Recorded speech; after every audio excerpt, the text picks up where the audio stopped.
She was on her knees, in a white wedding gown, holding him up. The church was full of guests dressed in their finest clothes. Flowers decorated every pew. Soft music played in the background. Everything looked perfect, except for her. 23-year-old Amara Johnson was scrubbing the floor of the church where she was supposed to get married, in less than 1 hour. Her dress dragged through the dirty water. Her hands trembled around the mop handle. Her eyes stayed low. Nobody helped her. Some guests looked away, too embarrassed to watch. Others whispered behind their hands. And a few, a shameful few, quietly pulled out their phones and started recording. Standing just a few feet away, with her arms folded and her chin raised, was the woman who had raised Amara since she was 12 years old. Her aunt. "Move faster," the woman said. "You're missing spots." Amara said nothing. She just kept scrubbing. If you looked at her face in that moment, you might have expected to see anger, or tears, or rebellion. But what you would have seen instead was something far more heartbreaking. Acceptance. The quiet, exhausted acceptance of a woman who had been treated this way for so long. She no longer expected anything different. This was supposed to be the happiest day of her life. Instead, it felt like every other day she had lived under that roof. Like she was not a bride. Like she was not even a guest. Like she was, and had always been, just the help. But here is what nobody in that church knew. Here is what her aunt did not know. Here is what even Amara herself did not fully understand yet. The door at the back of that church was about to open. And the man who walked through it was about to change everything. To understand what was happening in that church, you need to understand where Amara Johnson came from. She was 12 years old when her world ended. It was a Tuesday evening in November. Her parents, David and Grace Johnson, were driving home from a dinner celebrating their 15th wedding anniversary. A drunk driver ran a red light at 60 miles per hour. Neither of them survived. Amara was at home doing homework when the police knocked on the door. She never forgot that sound. After the funeral, with no other relatives willing to step forward, Amara was sent to live with her mother's older sister, a woman named Dolores, and Dolores's husband, Raymond. She arrived with one suitcase and a heart full of grief. What she found was not comfort. What she found was a job. From her very first week in that house, the expectations were clear. Amara would wake up before everyone else to prepare breakfast. She would wash dishes, sweep floors, do laundry and clean bathrooms. She would babysit her cousins, 8-year-old Brianna and 5-year-old Dion, whenever Dolores and Raymond wanted to go out, which was often. She was never paid. She was never thanked. When she turned 15, Dolores told her she needed to start contributing more. So Amara got her first job, weekday evening shifts at a small diner 3 blocks from school. By 16, she had added weekend shifts at a grocery store nearby. She gave most of what she earned to the household. She kept just enough for bus fare and school supplies. Through all of it, Amara never complained. Not because she did not feel the weight of it. She felt it every single day. But she had seen what happened when she pushed back. The cold silences, the threats, the reminder that she was lucky anyone took her in at all. So she stayed quiet. She worked. She endured. But deep inside she held on to one dream. Nursing school. It started when she was 14 and Dion fell off his bicycle and broke his arm. She was the one who stayed calm, cleaned the wound, kept him still, and talked to him the whole drive to the hospital. The nurse who treated Dion that night looked at Amara and said, "You have good instincts, young lady. You should consider this field." Those words never left her. She researched nursing programs in her spare time. She studied harder than anyone in her class. She applied for every scholarship she could find. Not because anyone encouraged her, but because that dream was the one thing Dolores and Raymond could not take away from her. It lived in a place they could not reach. What made Amara truly remarkable was not her endurance. Plenty of people endure hard lives and come out bitter. What made her remarkable was that she remained kind. The neighbor whose groceries she carried without being asked. The elderly man at the diner she always saved an extra roll for. The stranger she once helped in a parking lot during a rainstorm, without knowing who he was, without expecting anything in return. That was Amara. A woman with every reason to close her heart, who chose every single day to keep it open. She was not trapped because she was weak. She was trapped because she believed, truly believed, that if she was just good enough, patient enough, and kind enough, things would eventually get better. She was right. She just did not know it yet. Marcus Webb came into Amara's life on an ordinary Thursday afternoon. She was 21 years old, finishing a shift at the diner, when he walked in just before closing time. Tall, broad-shouldered, with an easy smile and warm brown eyes. He ordered coffee and a slice of peach pie, then struck up a conversation like he had known her for years. He came back the next Thursday, and the one after that. By the fourth visit, he asked for her number. By the sixth, they were officially dating. Marcus worked in logistics, managing shipments and supply chains for a mid-sized company in downtown Atlanta. He was responsible, steady, and attentive in a way Amara had never experienced before. He remembered small details. He showed up when he said he would. He made her laugh in that easy, unforced way that feels rare when you find it. For the first time in years, Amara felt seen. She told him everything. About her parents, about Dolores and Raymond, about the years of unpaid labor and quiet survival. Marcus listened carefully. He held her hand. He told her she was stronger than she knew. "You deserve so much better than what they gave you," he said one evening. She believed him. She should have paid closer attention to what he did next, which was nothing. The first red flag appeared about 4 months into the relationship. They were at Sunday dinner at Dolores's house. Dolores made a comment at the table, sharp, cutting, disguised as a joke, about how Amara had finally found someone willing to put up with her moods. The table laughed. Marcus smiled politely and kept eating. Amara waited. He said nothing.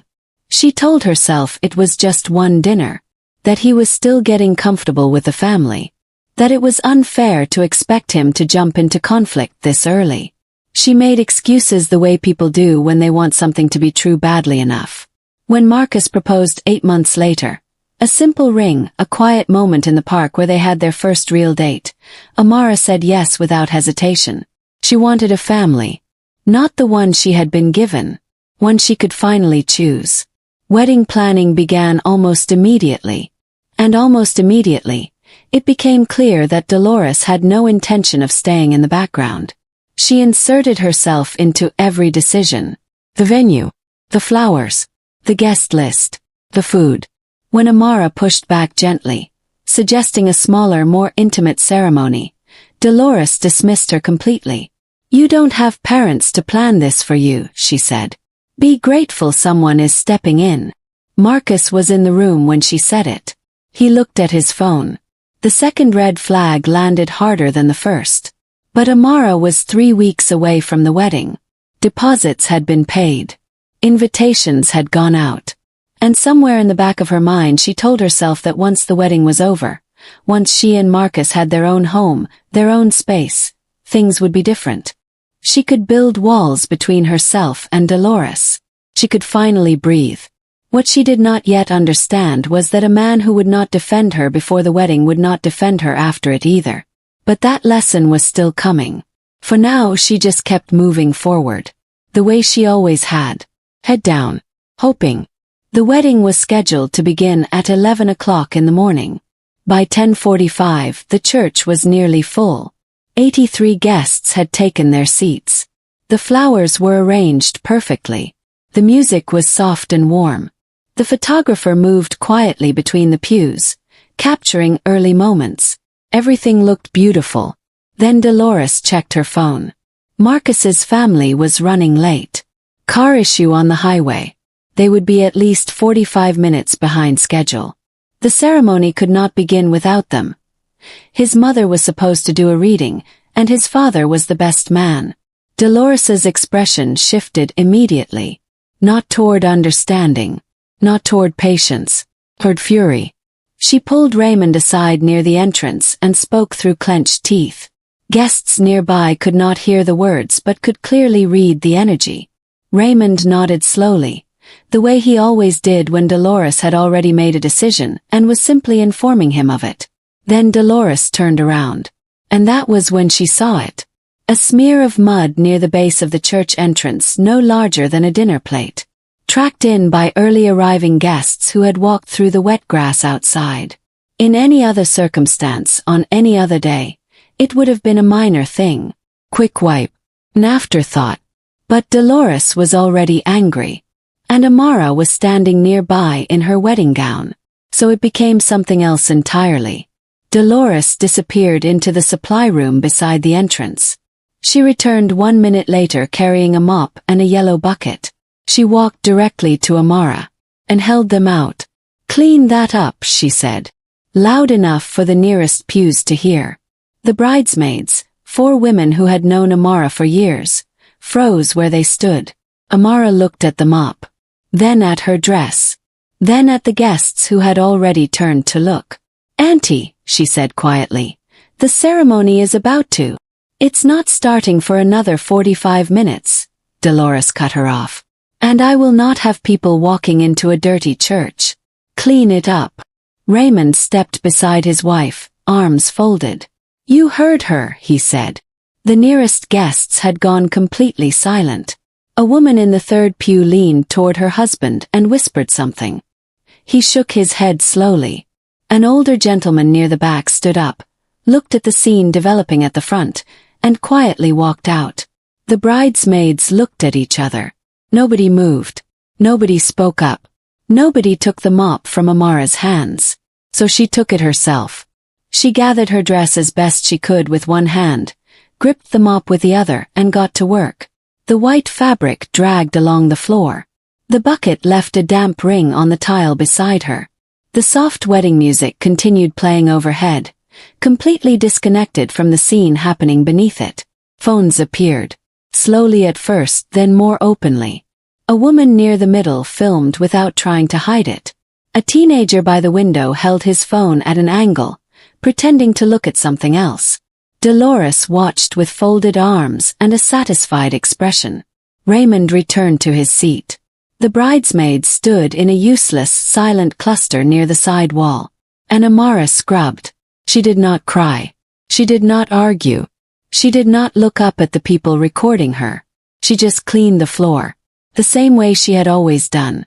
The same way she had been taught, not through kindness but through years of quiet, deliberate cruelty, that this was simply what her life looked like. But something was different this time. Something was shifting beneath the surface. And it had nothing to do with the mop in her hands. The strange thing about breaking points is that they are rarely loud. They do not always look like screaming or throwing things or walking out of rooms. Sometimes a breaking point looks like a woman in a wedding dress, quietly mopping a church floor, while a memory she has spent 11 years trying to bury rises slowly to the surface. Amara was 11 years old again. It was the night after her parents' funeral. She remembered the house being full of people earlier that day. Neighbors, distant relatives, church members bringing covered dishes and offering hugs. By 8 o'clock, everyone had gone home. The living room was littered with paper plates and plastic cups. The kitchen counter was covered in empty containers. Amara had sat down at the kitchen table, still wearing her black dress, still holding the folded funeral program with her mother's photo on the front. That was when Dolores appeared in the doorway. She looked at Amara, then at the messy kitchen, then back at Amara. "This kitchen won't clean itself," she said. "Get up." Amara had looked at her aunt with swollen eyes. "I'm tired," she whispered. Dolores's expression did not soften. "Grief doesn't excuse laziness," she said. "Get up and clean this kitchen. Now." And Amara, 12 years old, orphaned less than 48 hours, wearing her funeral dress, got up. She washed every dish. She wiped every counter. She swept the floor. She cried the entire time silently so Dolores would not hear. When she was finished, she went to her small bedroom, sat on the edge of the bed, and stared at the wall until she fell asleep sitting up. Nobody checked on her. Nobody said good night. Back in the church, Amara blinked. The memory faded. The mop was still in her hands. The floor was almost clean. She realized her jaw was clenched so tightly it ached. She loosened it slowly. She straightened her back. She looked at the faint smear of mud that remained. Just one more pass of the mop and it would be gone. She thought about that little girl in the funeral dress. She thought about everything that little girl had carried since that night. All morning she woke up early to cook for people who never thanked her. All the nights she studied by lamplight after finishing her chores. All the time she swallowed words that deserved to be spoken out loud. All the time she told herself, just a little longer, just hold on a little longer. And now here she was. I am 23 years old. In a wedding gown. Mopping the floor. Nothing had changed. Or so it seemed. She pushed the mop forward one final time. The floor was clean. She straightened up slowly and turned to carry the bucket back. And that was the exact moment she heard it. The heavy wooden doors at the back of the church swung open. Not the gentle push of a late-arriving guest. Something deliberate. Something commanding. The sound moved through the entire building and the remaining guests turned instinctively, the way people do when they sense that something significant has just entered the room. Amara did not turn around immediately. She was still holding the mop. Still in her dress. Still the woman nobody in that building had bothered to defend. But something in the quality of that silence, the way it changed, the way it thickened, made the hair on the back of her neck rise. Before I tell you who walked through those doors, I need you to rate Aunt Dolores's behavior in the comments right now. On a scale of 1 to 10, 10 being absolutely monstrous, where does she land for you? Tell me below. And keep watching because this is where everything changes. He was not what anyone in that church expected. The man who walked through those doors was tall, well over 6 feet, with sharp, calm features and the kind of presence that does not announce itself loudly but fills every corner of a room regardless. He looked no older than 28. His suit was black, perfectly fitted, and said nothing cheap about the man wearing it. Behind him walked 4 bodyguards in matching dark clothing. And behind them, 2 attendants carrying the largest arrangement of white roses anyone in that church had ever seen. The guests who had been whispering fell completely silent. Dolores unfolded her arms. Raymond sat up straighter. The man walked slowly down the center of the church, his eyes scanning the room with quiet precision. Not the look of someone lost, but the look of someone searching. Then his gaze landed on Amara, still holding the mop, still in her dress. He stopped walking. Something moved across his face. Recognition, then pain, then something harder to name. It's her, he said quietly. To no one in particular. Amara turned around. And the mop slipped from her hands. Mr. Kong. 3 years earlier, on a stormy Wednesday night in Atlanta, Amara had been finishing a late shift at the diner. It was past midnight. The rain was coming down in heavy, diagonal sheets. The parking lot behind the building was almost completely dark. One of the overhead lights had been flickering for weeks and the landlord had not fixed it. She was pulling on her jacket near the back door when she saw him. A man lying face down near the far end of the parking lot. Most people would have hesitated. Most people would have assumed he was drunk or dangerous or someone else's problem.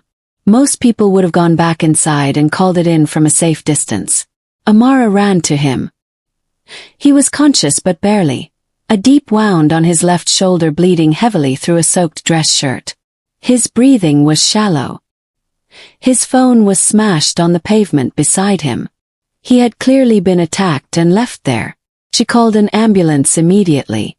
Then she knelt beside him in the rain and kept him talking, asking his name, telling him to stay awake, pressing her folded jacket firmly against the wound until the paramedics arrived.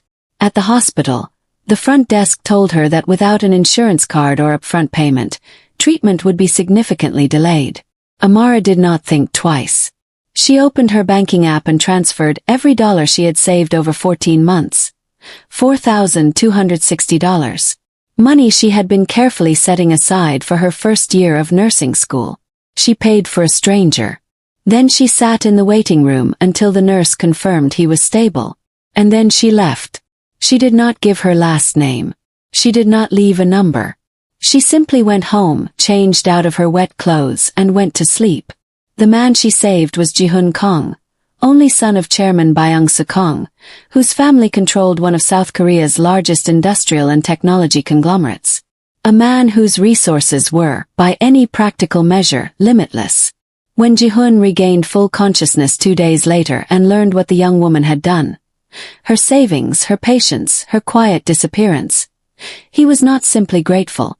He was undone. He launched a search immediately. The hospital had a first name and a vague description. Security footage from the parking lot was too damaged by the rain to be useful.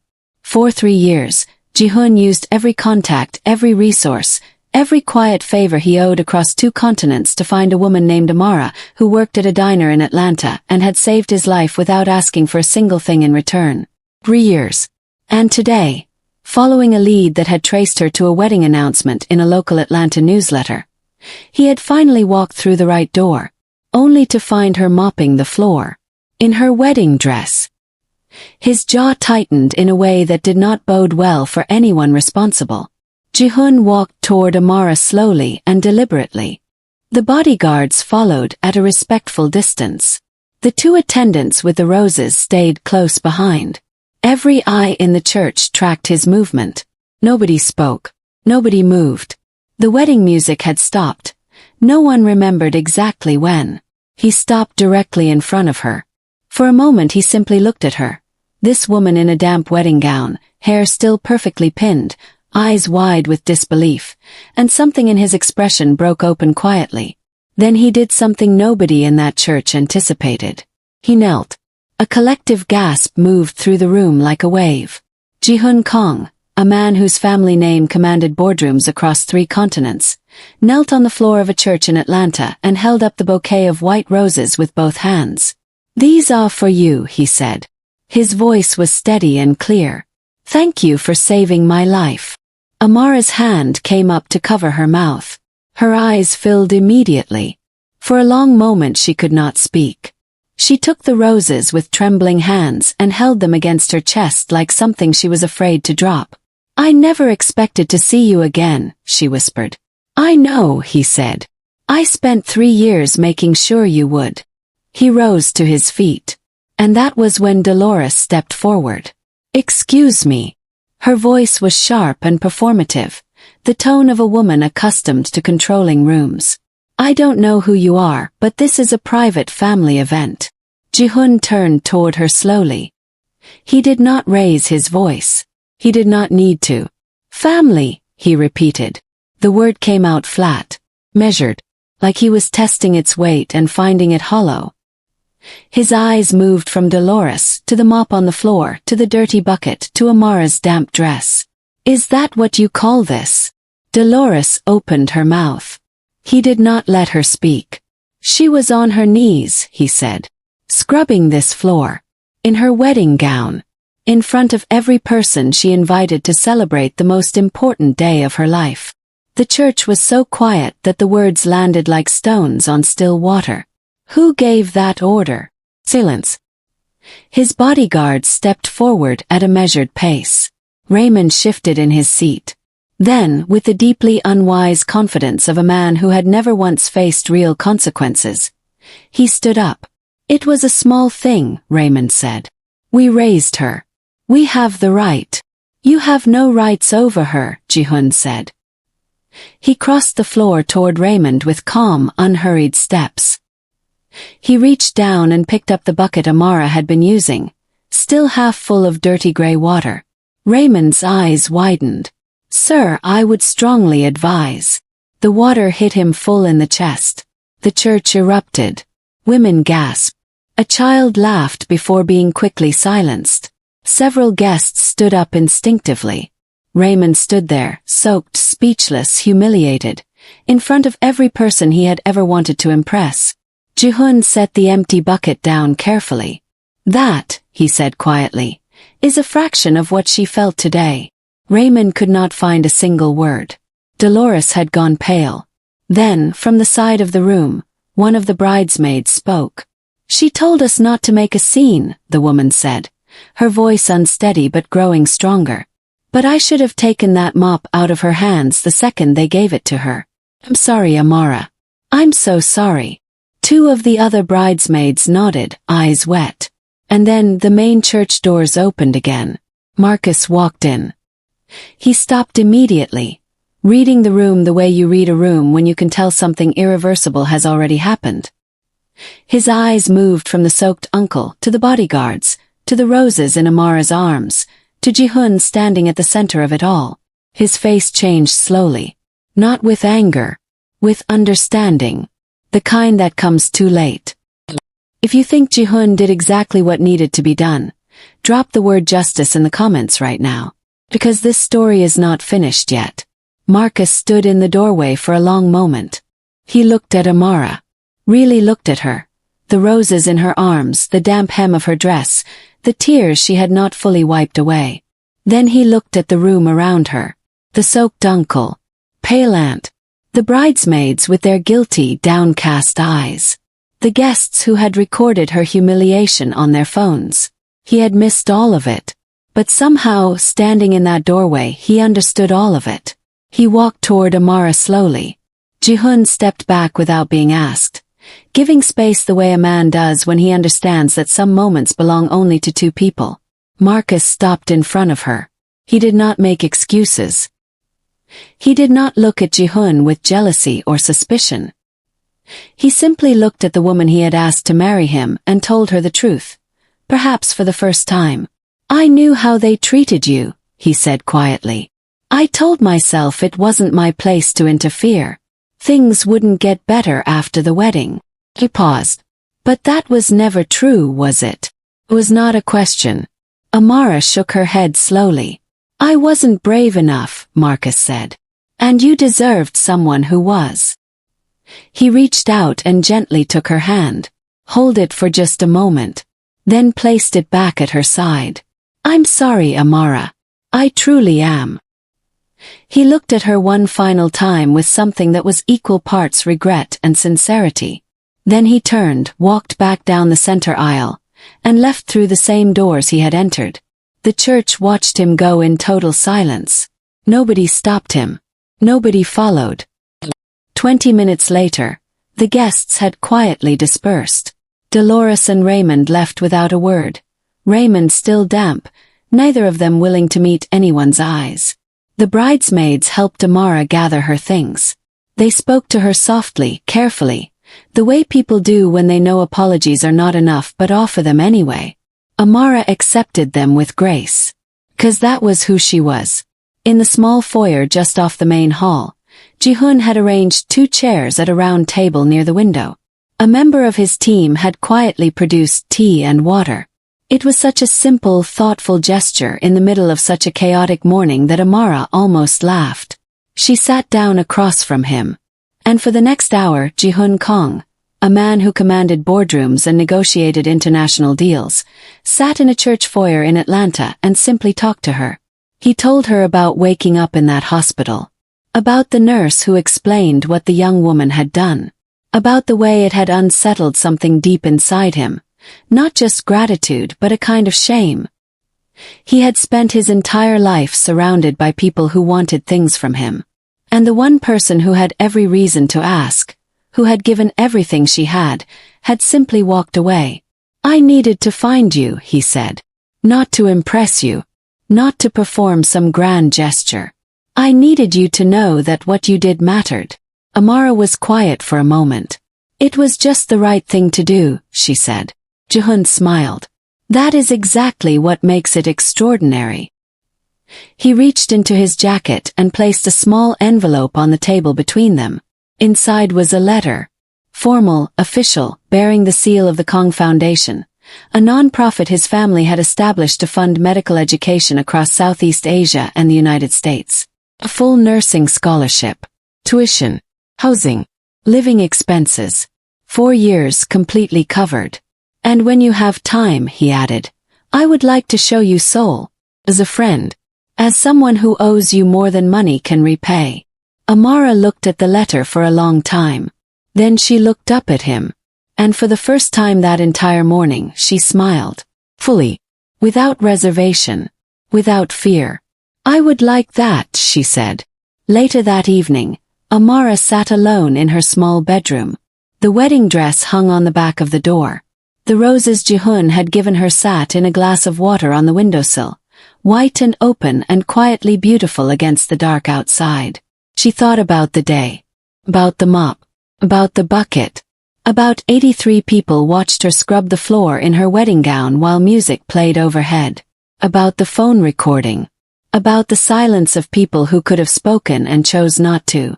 She thought she would feel broken. Instead, she felt something she had not felt in a very long time.